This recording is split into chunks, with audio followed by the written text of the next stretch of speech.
Hello and welcome back to Lord Fenton Gaming Plays Baldur's Gate 3. I'm your host, Lord Fenton. In this Baldur's Gate 3 build video, we're doing the Purifier Battlemaster Deathbringer build.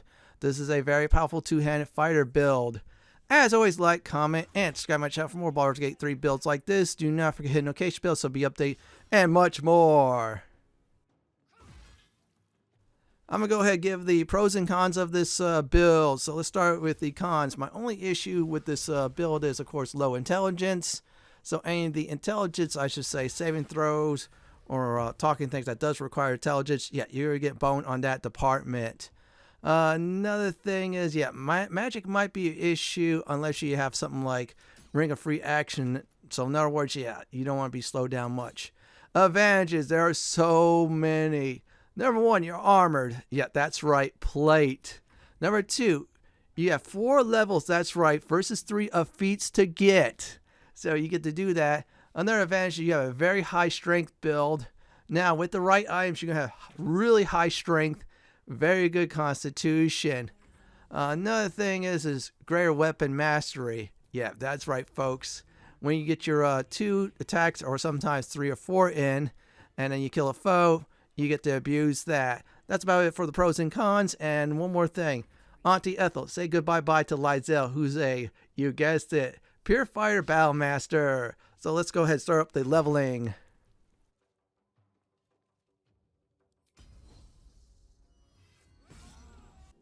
It's time to definitely go over character creation. So character creation, I'm going to just use a dummy character, as you see before you, on the races and such like that. As for leveling up, I'm using Lae'zel to do that because this build is actually good for Lae'zel. I'll be doing it in the future for other ones like the barbarian ones I'm going to set up and more. So let's definitely go over each and every one of the races. Well, I did get that out of the way. Let me go ahead and reset that. Okay, there you go. Now the first race I want to talk about, this is actually good for this build, is Tieflings. Their base speed's pretty good for movement. They have dark vision, which is nice if you're going underground. Hellish resistance, you only take about half fire damage, which is very good because fire is like one of the common damage things in Baldur's Gate 3. Now, as for sub-race, Zariel Tiefling is nice. What I like about it is the smites, though, give you a little bit extra damage, which I think is very good for this build. You could do Asmodeus Tiefling, that's nice for darkness if you want to go that route, but Zariel's best for the Tiefling race. Next up, I feel like is another good one, are humans. Their base racial speed is the same as the Tieflings. They are a civil militia, so in other words, they have halberds, which is good. There's a good one in Act 2, by the way. So it's a very nice proficiency on that, and also light and shield, which is not bad. Human versatility, you get an extra skill point in your proficiency. That's really good. So you pick a background and say you're a normal 4, which you have 2 already locked in. You pick 2 more. You pick 3. Another one is it's a surprise, or I like is Githyanki. They're actually really nice for this build. Lae'zel is Githyanki, so obviously you put 2 and 2 together. Yeah, they kick butt. Astral knowledge, they give you proficiency and skills of chosen ability, which is good. Now you get mage hands, you get to move things around, which is great if something's stuck, or you want to move something like exploding barrels. Their base racial speed is 9, same as humans, and of course Tieflings. And their proficiency, one of them I like is a great sword. And there's some very good great swords at endgame. More on that later on. Another one I like for this build is actually the dwarf. Their racial speed is a little bit down, but that's alright. Their combat trained is including battle axe, which is good. And of course other things as well. Dark vision is really nice. They can really see in the dark dwarfs. And dwarven resistance, they can resist poisons, which by the way, beginning game, you can get poisoned quite a bit. Now, there's 2 possibilities I do like. Is the Grey Dwarfs are very good. Their resistance is good besides their superior dark vision, which is double over that. And they have other good resistance as well against illusions and also against charm and paralysis, because paralysis will try to paralyze you. You can't move the battlefield, which is good. Now, Gold Dwarf, I went this reason because you get more hit points. So you get extra hit points, which is a good thing on that for the race selection. So let's go over to the next one. I feel like this is one of the best ones. Half-Orc. Their racial speed is like Tieflings and humans, and Githyanki. They have dark vision, which is nice. Another thing is relentless endurance. They get knocked down. They get 1 hit point. It's on a timer probably, but it's good. Savage attacks. So when you get a critical hit, you roll extra dice damage. So if it's 1d8, 1d10, or 2d6, very good. Here's the thing, what you're expecting with this build. You're going to be basically using a two-handed weapon, which is good. And also you start with second wind, which is like a self-heal. And yeah, get used to two-handed weapons during the whole course of the game. So definitely try to look for magical ones right away. And I have a guide on that on how to get those as well in this video. And I'm picking great weapon fighting because that's the style we'll be using. So when you roll 1 or 2, like kind of like a miss, you get to roll again. Next up are the backgrounds. I'm going to go ahead and talk about each of them. Folk hero is actually pretty good. Animal handling and survival. I'm going to say survival is a good one in that. So you could probably get athletics and acrobat. Another nice one is Outlander, athletics and survival. You could put acrobat and any other one you want to pick, like intimidation. Best one I felt like is the soldier because you get athletics and intimidation, and you pick, of course, acrobat and survival. Now, next up for ability scores, let me do that again. Somehow the game did it. Your +2 one, put that in the strength. That'll be your main focus of this build. And then constitution, put for the +1. So we're going to go ahead right now and put these points in there. So I'm just evening it out on purpose. Strength and Constitution 1 at 16. Dexterity at 14. Intelligence at 8. And Wisdom and Charisma at 10. Now, Strength is your bread and butter of this build. Leveling up normally will get you to 20. Yeah, the last two levels of 4, which is 8 and, of course, 12, will give you, of course, a total of 4 strength. So that's like 2 strength 8, 2 strength at 12. Dexterity we keep at 14. That'll be good. We'll boost up our armor class some. And a little bit of damage bonus with our ranged weapons in case we have a runner. Yeah, we always hate runners. Another good thing is Constitution. There's some Constitution saves. That'll be great. Give you a little bit more hit points. I kept that at 16. Now, there's an item that will definitely give you a boost on that later on. Intelligence, that's our weak spot. So it's at 8. So that's only on weakness on that. Wisdom, I did for a little bit of resistance and story stuff. We keep that at 10. Now, Charisma, I kept that at 10 for a little bit talking. Now, here's the deal. Some people don't like that at all. They put that at 8. If you do that, you're going to have to have someone else designate to talk all the time in the party. So get used to that. So if you want to go that route, that'll be 17. Then you could pick another feat at 8 instead of that, the first 2 ability one. So I keep it at 16 for now for both Strength and Constitution. Now, next up are the skills. So here's my suggestion. I picked the soldier background. So we got athletics, intimidation. That's locked in. Pick acrobatics. So this way you move around the battlefield without any problem at all, which is great. And then survival. That's used for your try to survive in the field. Or better yet, look for buried treasure. Give you like a nice edge on it. Instead, hopefully someone else does that for you. Unless you're a ranger and you're really proficient in that, then yeah, that's good. So those are the 4 skills I do suggest there, and that's about it. And let me go ahead and show you the human one if I definitely pick that. Now, if you do pick a human one, another one I suggest definitely is, let's see here, where's that? Perception. Pick that as number 5. That's another good one to do. You can also do insight if you want to, but for the human one, to pick the human side, perception is the very best for that. So this way, you could check around your surroundings if there's anything hidden or other things like that as well. So let me go ahead and switch back to the Githyanki.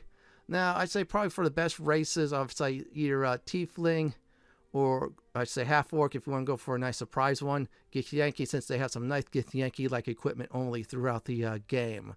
So let's level up our characters, shall we? Now, we have Lae'zel, like I said before, is demonstrating the leveling up from 2 to 12. You're going to start a little bit slow, but once you get your second attack, you're going to pick things up really quickly. So at level 2, all fighters will get action surge. So when you pop this baby, you get extra action and use this turn. So you want an extra attack, go ahead and pop that sucker. And believe me, I used to have a bit for Lae'zel, and she could annihilate foes like crazy. Yeah. She's like a demon with that, of course.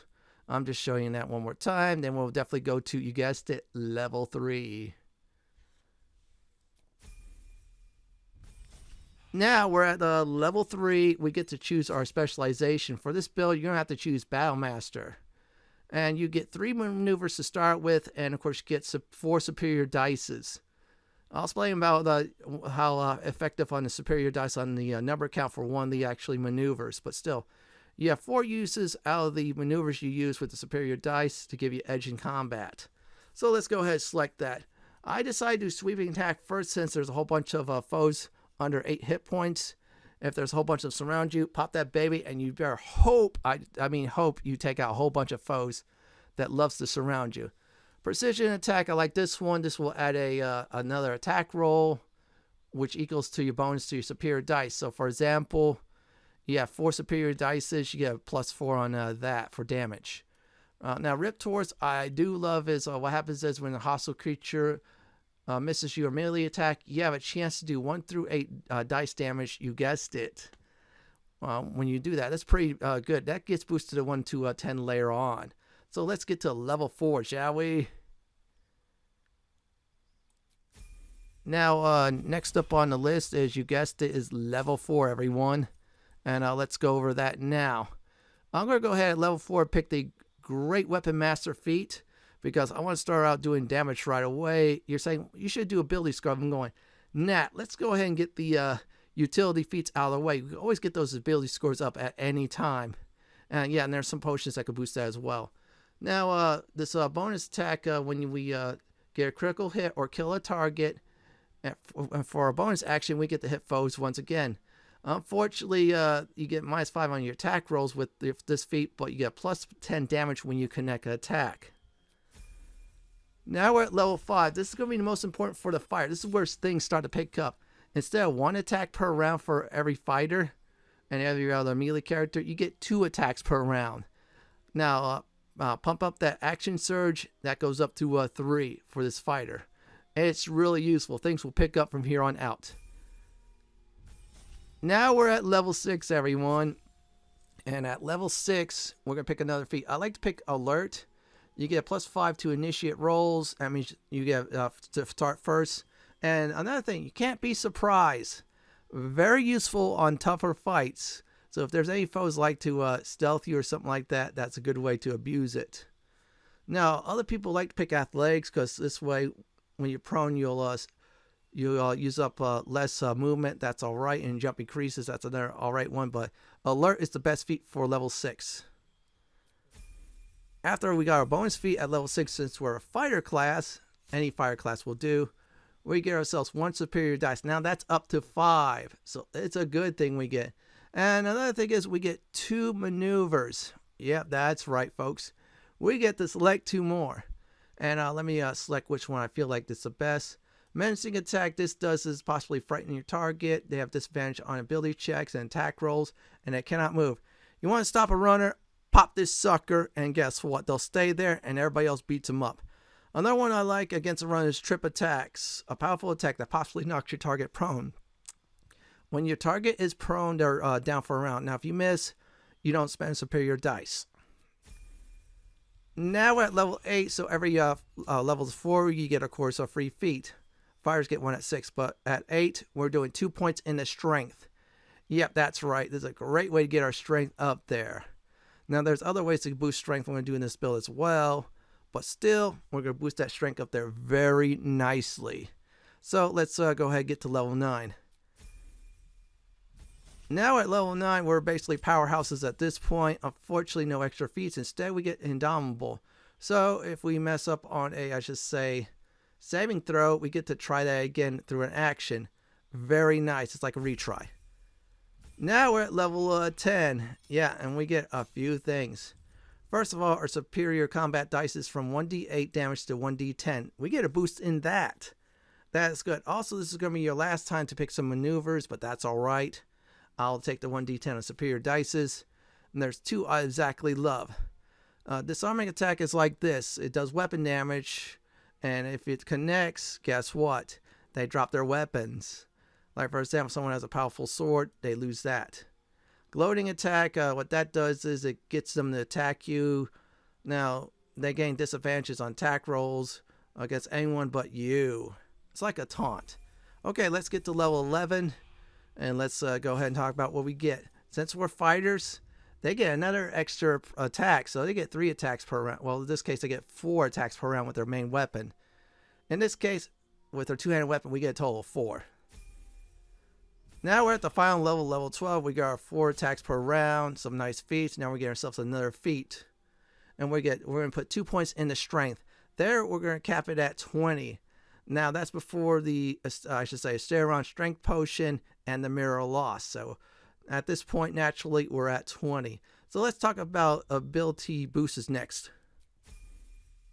I'm going to go ahead and give 3 possibilities for permanent ability score boosts. Good idea to at least use 2 of them. Definitely Act 2 and 3 ones. Now, if you decide to spare Auntie Ethel, in other words, get her below 10 hit points, you have a dialogue and then agree. She'll give you one of your choice of items you want to boost your ability scores. Now, avoid this if doing this as a paladin. That's why I have it on there from the paladin build. But still, you have no paladins.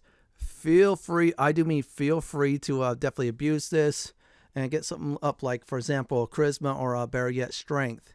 And if you decide to do definitely strength, then pick instead of like at level 8, ability score boost, pick something up that will give you 1 point in strength. Another thing that is very good, this is in Act 2. This is a condition you have to have a Str OR Con alive. With the Str OR Con, have him bite Aja in the Moonrise Towers. That's the alchemy shot blade. Definitely want to do that because if you do, she'll give you a +2 strength potion for you to drink. You heard me right? You drink that up. For this build, must drink that up. And if you decide to hold on to it and you got 20 strength, that gives you 22 strength automatically. Now, Act 3, later on, when you get to the mirror loss at the, you guessed it, the House of Grief, under it, after you pass some things or something like that. I'm not going to spoil that. But still, at the mirror loss, a few things can happen. Now, if you get a certain message, you get +1 charisma automatically and plus a stat boost of your choice next time when you do it the second time. Now, if you just get the stat choice, that's the second option, or third option is nothing. Please note, very important, you got to get past some checks, especially intelligent checks. Now, there's an intelligent helmet from Act 1 from one of the ogres that boosts your intelligence to 17. Good idea to do that. Also, good idea to save scum unless you're playing honor mode. I'm going to go ahead and talk about the demonstration of the strength potion now. Now, this is Aja, and of course, the Str OR Con's about to bite her. And here's the deal. He's going to give you a disapproval, but that's all right because you want that strength potion. What that strength potion will do is give you, you guessed it, +2 strength upon using that, which is very good indeed. Yep, see, there's your +2 strength. So let's go ahead and talk about the mirror loss. I'm going to go ahead and talk about the +2 stat bonuses. I'm not going to talk about the +1 charisma one because of one reason. That's just random. You get, that's a charisma check. This build, you might not get it. Lae'zel did get for giggles. Yeah, it happened with her. I'm demonstrating my character right now what's ones you get to choose. So here's the deal about the mirror loss. When you get the -1s, when it takes something away, always go for something like, for example, intelligence, wisdom, or charisma to take away. Good news is you get to cure that. Now, number 1 is claim memories of strength. That's the one you definitely want to go for this build. The second one is dexterity. That's important if you want to go for that path. Third one is, you guessed it, constitution. Fourth one is intelligence. Number 5, you guessed it, is wisdom. And number 6 is charisma. Now, for this build, you definitely want to go for it. You guessed it, is strength. Now, I'm just demonstrating what my character did, which my paladin, on how that exactly works. It's just for mechanics reason only. Now, because of that, yeah, I took a loss, I believe it was dexterity, and gained loss of charisma. Good news about the mirror loss, it's curable. Yeah, that's right, folks. As long as you have a paladin that could use remove curse, I believe a cleric also could use remove curse, or anybody else, like a wizard, also uses that. Great idea to pop that baby on someone who does that right away. All your party members should abuse this, so this way they max out on it. I did it on Lae'zel, and her strength was really up there. She had about 22 strength. So, yep, I'm just showing you that right now. See, 20 charisma on that. I could cure myself up, you guessed it, of the curse. So, I'm going to go ahead and talk about the results at the end if you decide to do these permanent stat boosts with this build. Here are the stats for this build before, you guessed it, before you decide to do all those 3 stat boosts.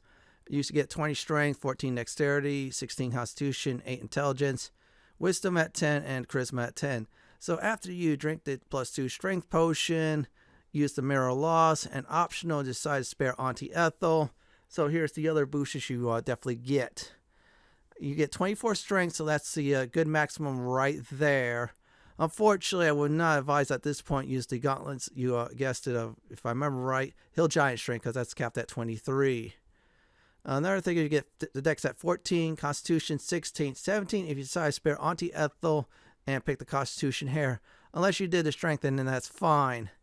Another thing is you get 8 Intelligence, 10 Wisdom, and 10 Charisma. So that's the before and after.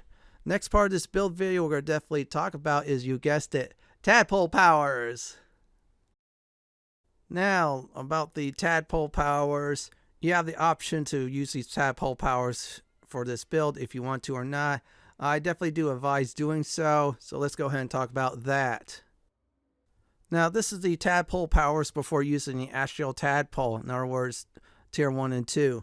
Favorable beginnings boosts attack rolls or give you advantage in dialogues. This is really useful in combat, especially for this build. You get a bit of extra damage. Call of the Week, when a creature has few hit points less than the number of your Tadpole Powers, it dies. So, for example, you have 5 Tadpole Powers and the foe has 3 hit points left. They die instantly. Psionic Backlash, when a foe casts a spell, you do 1d4 damage per caster level. Really useful to annoy those casters. And believe me, sometimes it does kill them. Force Tunnel, charge forward, and of course draws no attack when you do this. This is like a nice free charge. Go ahead and use your bonus action and abuse this. Another one I did recently, now I did it in my Paladin build in a form of text, but this one's useful definitely for this build. Drain ability. An attack can either drain either strength if you decide to do melee, which you could be doing a lot of, or if you have a runner, dexterity, so they lose dexterity on that. So either strength or dexterity they lose, which is very good.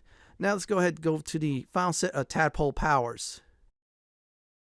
Now I'm going to go ahead and talk about Black Hole. OP AoE attack Tadpole Power. It could kill some foes big time. Yeah, towards the end of the game, I was annihilating foes like crazy with a certain character. Fly, gain ability to fly. This is great, so this way you can fly around the battlefield with no problem. Repulsor, AoE pushback attack. If there's too many enemies surrounding you or really annoying you, good idea to abuse that. Now this one's a nice one. Free cast. Next ability, spells, or anything else is free of charge to use. Like for example, you want to use Surge, pop that sucker, and then boom, it doesn't cost anything. It doesn't charge it up. Good to abuse. So I'm going to go ahead and talk about in the next part of this build video is gear advice. For this build video, I'm going to go over the gear that you should definitely want by the end of Act 1 and by the end of Act game. So if it says Act 2, make sure you get the proper gear before leaving Act 2. So I'm going to go ahead and start first with the gear you should get by the end of Act 1.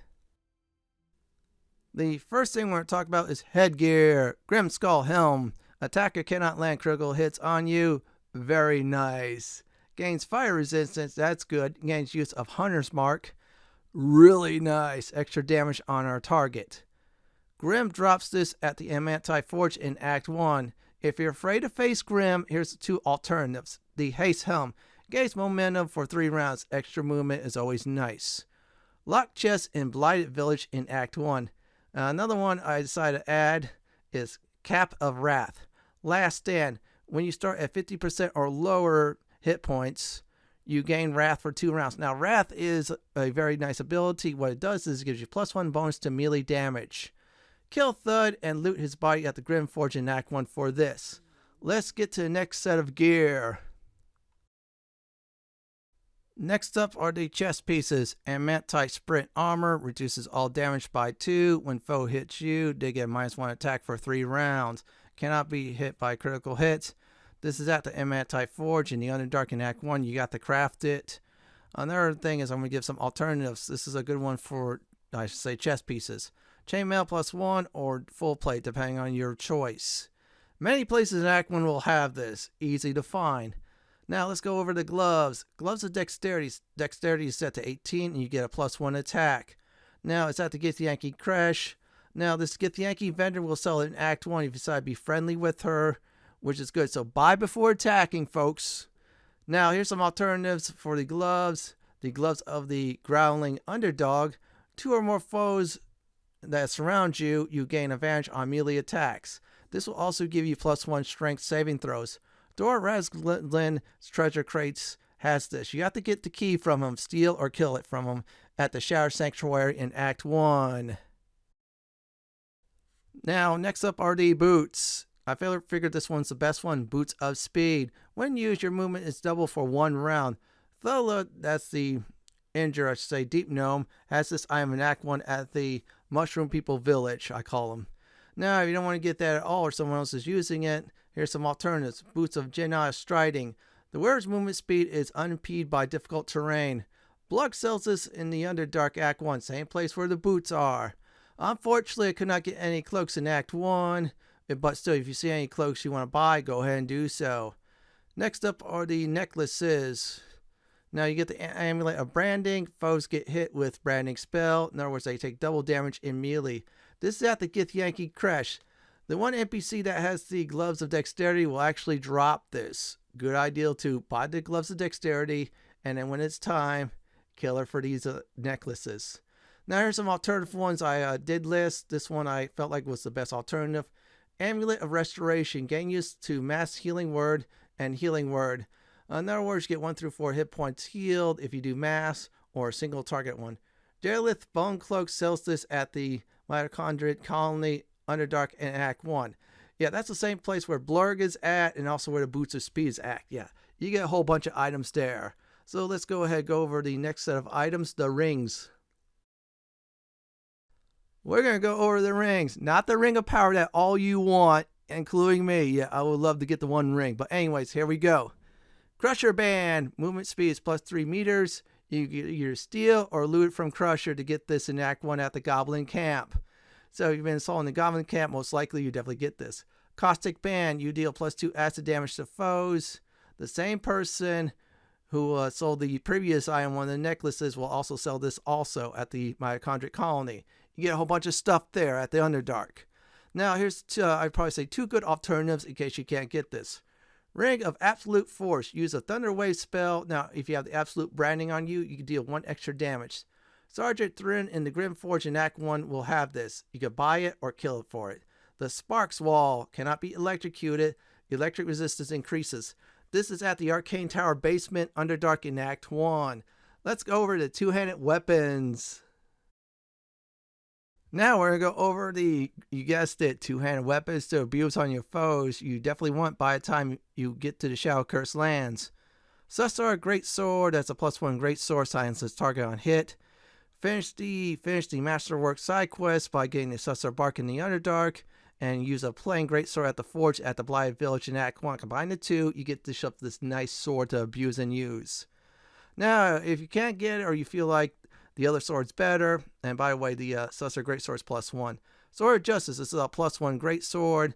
Tears Protection gives a person with this buff +2 armor class. Ends when you remove the sword. Anders in the Risen Road Toll House drops this, so you gotta make sure you expose Anders for trying to kill Karlach. You get in a battle with him, he drops it, it's yours. Now this one's an honorable mention. This is not a magical weapon, but still if you could get it at the start of the game, go ahead and definitely use this. Everburn Blade, which will give you fire damage, and it gets off of Commander Zoc in the prologue. Not easy to pull off to kill him for it, but if you do it, take the sword with you. Let's go over the ranged weapons you should definitely have by the time of its Act 1 over. These ranged weapons are mainly for runners. Yeah, we all hate runners. Now, I felt like I did some research. This is the best ranged weapon for 2-handed weapon users. Titan String Bow +1 Longbow. This longbow does damage equal to your strength modifier. So if your strength modifier, for example, is at 3, then you do 3 extra damage. Brim in the Zent's hideout sells this in Act 1 after helping out the Zents on their missing shipment quest. Help them out in the missing shipment once you have access to the vendor. Here's some alternatives. Giant Breaker plus Heavy 1 Crossbow. Foe gets -1 attack for 2 rounds when hit. The same person who sells the first range weapons has that also. Again, do the missing shipment quests, help out the Zents, you have access to the shop. Last but not least, the Bow of the Banshee. This is a +1 short bow. On hit, possibly inflicts frighted. And when that happens, you also gain +1d4 damage against the frightened targets. That's extra damage. In other words, if there's no runner, use it, then after that you close in. Kolsar Greymon in the Grimforge sells this or drops this in Act 1. That's about it for all the weapons you should have. I say gear, more like you should have by the end of Act 1. Let's go ahead and go over endgame gear. Here are the endgame gear. In other words, you gotta get all this before the point of no return. Now, please note, if it's mentioned Act 2, make sure you get the item in Act 2 before going to Act 3. Otherwise, you'll miss out on it. Let's go with the headgear. Helm of Baldur heals 2 hit points per round, plus 1 armor class, and saving throws. Cannot be stunned, cannot be critical hit against. Defeat the Wineway Trials and the boss that is after it in order to get the item in Act 3. It's on the boss. Now, next up is alternative helmets. In case you don't want to do that, the Helldusk Helm can see through normal and magical darkness. Cannot be blinded at all. This will give you plus saving throws against spells. Where it's immune to critical hits. It's at the House of Hope in a locked room in Act 3. If you cannot get the room open, you cannot get the helmet. Last but not least is Seravok's Horn Helm. I say helmet. Gain or increase dark vision meters, depends on if you have dark vision or not. Number of critical hit rolls drop by 1. So if it's 19 through 20 to get a critical hit, now it's 18 through 20 on the dice roll for that. Cannot be frightened. Constitution saves are plus 1. A certain person at the Murder Tribunal drops this in Act 3. Let's go to the next set of gear. We're going to go over the cloaks. Yes, there will be some good cloaks. Let's start with the best one I feel like for this build. Flesh Melter Cloak. When wearer gets hit, the attacker takes 1 to 4 acid damage. It's in a gilded chest in a House of Healing morgue in Act 2. Do not leave Act 2 without it. Cinder Moth Cloak. Attacker takes burning damage, which is 1 to 4 fire damage per round. Elias Solaris in the Lower Sea Sewers has this, so you got to provoke him into battle for it. So let's go over to another set of gear you should definitely get. Endgame chest pieces. Helldusk armor can use heavy armor when you wear this. So if you're not even proficient in that, you could definitely use it automatically. When a caster spell hits you and you make a save, caster takes burning damage. So it's like a feedback damage. Immune to burn, resistance and fire, takes 3 less damage from all other sources. Raphael drops this in Act 3 at the House of Hope. Now here's some alternative armor in case you want to do that challenge at all. Armor of Persistence, damage reduction is by 2, gain resistance, and Blade Ward spells on you. Damien sells this in Act 3 in the Lower Sea. Make sure Damien lives. In other words, don't side with the goblins in order to get this. If you do, I don't know what else to tell you. Now, here's some gloves. Gauntlet of Hill Giant Strength. Plus 1 strength saving throw. Strength is set to 23. Now, it's the archives at the House of Hope in Act 3. If you did not get to, of course, 24 strength. By some reason, if you do get to 24 strength, the best bet is the Legacy of the Masters. This will give you plus 2 attacks and damage rolls with weapons, plus 1 strength saves. Damien sells this also. Now, if there's another set of gloves, it's a Helldusk gloves. You should find that somewhere. I believe Damien sells that as well. Let's go over to another set of items you definitely want. For footwear, aka boots, Helldusk boots cannot be moved by magic or not. So in other words, you get moved by, for example, natural pushing or so, you'll stay still. Immune to difficult to train. So in other words, if it's like mud or something like weeds, yeah, you're immune to that. When you fail a saving throw, you can use your reactions to succeed instead. You can teleport to an area. When you do land, you do 2 to 16 fire damage. Lord Gortash's room has this in a locked chest. He has the key, so you have to kill him for it. Here's some alternatives. Boots of Persistence gains freedom of movement and long stride. Long stride makes you go long on the battlefield for movement. Plus 1 to dexterity save throws. Damien also sells this in Act 3. Now, under his house, there's some boots you could get as well. Now, next up is necklaces. Amulet of Greater Help sets Constitution at 23. Advantages on Constitution saves. In the archives at the House of Hope in Act 3. You guys steal it. It's one of the best necklaces in the game for melee fighters. If you don't want to go through the House of Hope, here's some alternatives. Surgeon Subjugation Amulet. When scoring a critical hit on a humanoid, the wearer can be paralyzed the target for 2 rounds. Maelstrom drops this at the House of Healing. You're fighting for it, or there's a certain option he could suicide himself and you get it. Let's definitely go over to the next set of equipment. Let's go over the rings for endgame. And no Ring of Power or no 7 rings. So anyways, first set of rings, Killer Sweetheart. When you kill a creature, your next attack roll will be a critical hit. This is a long rest thing, but it's very powerful. Self-same trial. Yeah, your own character, who's your main character, will usually drop this in the Gauntlet of Shar in Act 2. Do not leave Act 2 without it. Now here's another ring I felt like really good. Ring of Regeneration. At start combat, you regen 1 to 4 hit points. Now Roland sells this in Act 3 at the Sorcerer's Sundries. So if you see him there for your first time, buy it ASAP. Otherwise, if you don't, you'll lose out on it later on.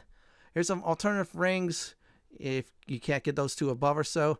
Ring of Free Action. You ignore the effects of difficult terrain and cannot be paralyzed or restrained. Adra, who's the strength potion NPC I talked about earlier in the video, will sell alchemy items and this in Act 2 at the Moonrise Towers. Another thing is the Risky Ring. Gain advantages on attack rolls and disadvantages on save. Adra also sells this in Act 2. Let's go over the two-handed weapons you want to get for endgame. Baldur's Giant Sword. On hit, doubles your strength modifier or mod. For example, your strength modifier is 5. On hit, it's 10 now. That's 10 damage. Advantages on creatures large and above. This is a +3 great sword. Giant form is when you do 1d6 extra damage. You have 27 hit points and your strength throws and saves are up there real high. Drop by the boss of the Wormway Trials in Act 3. Defeat the trials, defeat the boss. It'll be on it. Another alternative is Sword of Chaos. When you hit a foe, you regen 1 through 6 hit points. +2 great sword looted from a you-know-who in the Murder Tribunal in Act 3. Another alternative is the Silver Sword. A certain Githyanki will either gift it to you, you're forced to fight him for it. It's good for Githyanki players. Also in Act 2, if you go to the Moonrise Tower, there's a certain NPC that will sell you a nice halberd. It's a +2/1. It's very nice. Let's go over to the ranged weapons. Last but not least are ranged weapons. This is good against runners or you want to finish off a foe if they're too far away from you. Darkfire Shortbow. This is a +2 shortbow. Gains resistance to fire and ice. Can cast haste. Damon sells this in Act 2. If you miss in Act 2, he might sell in Act 3 as well. Very important to talk to Damien. Now there's some good alternatives. Fabricated Aberrus. This is a +2 heavy crossbow. Illuminated shot. Fires a shimmering bolt that inflicts 1 turn of radiant orb upon the target. That deals 1d4 damage piercing. Another thing is Dazzling Ray. Releases a beam of brilliant light. Blinds all creatures in its path until the spell ends. You can recast it. Cast it again many times possible. You do that, you burn yourself for 10 turns. On save, target takes half damage. This deals 2d10 radiant damage. Lord Gortash drops this. Now, some of the Act 1 bows actually works well towards endgame as well, too. That is about it for endgame gear. Next up is potions, elixirs, and you guessed it, oils. Time to go over, you guessed it, potions, elixirs, and oils. Potions you can use any time. Elixirs, you use only one type, and that lasts long rest. Now, if you use another elixir, the previous one goes away. And oils, they're used for your weapons, either to poison or help you out in combat. Let's go over the potions you should definitely use for this build. Any and all healing potions you should definitely go for as a must, especially anyone that cures poison. Potion of Haste gains extra attack, +2 AC, advantage on dexterity saving throws, and of course double move speed. Now, Potion of Flying, simple, you gain as flying per spell. That's very easy as that. You also, I want to say it's an honorable mention, Potion of Vaulting, so this way you could jump higher or longer. So let's go over elixirs. Elixir of Vigilance, gain +5, bonus on initiatives, cannot be surprised, really useful until you of course get the alertness feat. Elixir of the Colossus, increased size, gains strength saves and advantages, and does 1d4 weapon damage. Also gives you ability to jump into much more better places because of your height.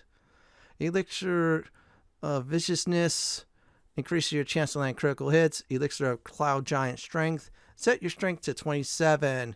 Now, honorable mentions, the other one is Elixir, Hill Giant. That will do is get you to 21 strength. That's good for, or I should say, Act 1 and 2, until you get this Elixir of Cloud Giant Strength. Last but not least, Elixir of Bloodlust. Upon killing your foe, you gain 5 extra hit points and an extra bonus action. In other words, you get to abuse some more foes that way. Onto the oils. Oil of Accuracy, coats weapon, bonus +2 in attack rolls. Really useful, big time. Wizard's Bane Oil. Its target receives a negative +3 penalty to spell attack rolls and spell save DC, and disadvantage on saving throws for maintaining concentration for 2 rounds. See annoying wizard, coat your weapon, hit him with it. The good times will roll. Last but not least, any poison you could get your hands on, as well as it's good for a last-ditch effort if you want to poison foes. That's about it for potions, elixirs, and of course oils. I'm going to go ahead and do combat demonstrations. Now, for the first combat test, we're going to go ahead, you guessed it, do an Act 1 combat type of 1. So, object here is try to kill many foes as possible. Now, if you can use your, bonus action to do killing sprees with your greater weapon on the far right, then go ahead and do so. If not, that's alright. If you're in a tough situation, action surge is always great to help you out. Even if you do not kill your foes at all, you'll definitely soften them up. So let's go ahead, skip ahead towards Act 3. As you level up more and get better gear, you're going to do a lot more damage. So, for example, we're going to test it out on these knights. Or I say death knights, more like it. So on one death knight, we're going to show you on how powerful this build can be. This foe started at 238 hit points. Now with action surge, I'm going to do precision attack. Go ahead and of course get another damage on that. And definitely wreck this foe big time. Let me see if I can definitely try this to keep this one in place. But the point of this demonstration late in the game is it just shows you when you get all the builds, everything else set up, and the gear that you definitely want at this point, even if it's first hand or second hand gear, just a case of Lae'zel, you're going to really do a lot of damage. And of course, one strike, it went down, all the strikes, it went down from 238 hit points to 41 hit points. At this point, you can send other characters to finish off the one you just definitely face off against. This build is great for that. Either to finish off multiple weak foes at once, or if there's a strong foe, you can even weaken it to near death, or definitely finish it off. So I'm going to give some final advice before I do end this build video. Here's some final advice before I do end this build video. You're going to start out a little slow, so by the time you get to level 4 and 5, which is greater weapon feat, in other words, when you do get a critical hit or a kill, you get to do some more damage. When you get to level 5, you get an extra attack. Then the damage really gets up there. At some certain point in the game, you get more stat feats. You're going to have definitely 24 strength and another few attacks. So you're going to do more attacks as a fighter. This is great for Lae'zel. So this way she really do some devastating damage. When you get the right gear, you'll definitely see the numbers soar up big time. Bosses will suffer under you. Their minions, they'll fear in you in terror. And you'll be able to go through the entire game with little to no problems at all with this build. This is it for my Baldur's Gate 3 Purifier Battlemaster Deathbringer build video. This is Lord Fenton signing off. Thanks for watching and have a great day or night. Please stay safe. Please subscribe to my channel for more classic and modern Dungeons & Dragons walkthroughs, builds, guides, and more just like this. If you like what you see, then go ahead and pick my suggestion on the upper left-hand corner or YouTube suggestion on the bottom left-hand corner. I'm going to go ahead and relax in this nice chair.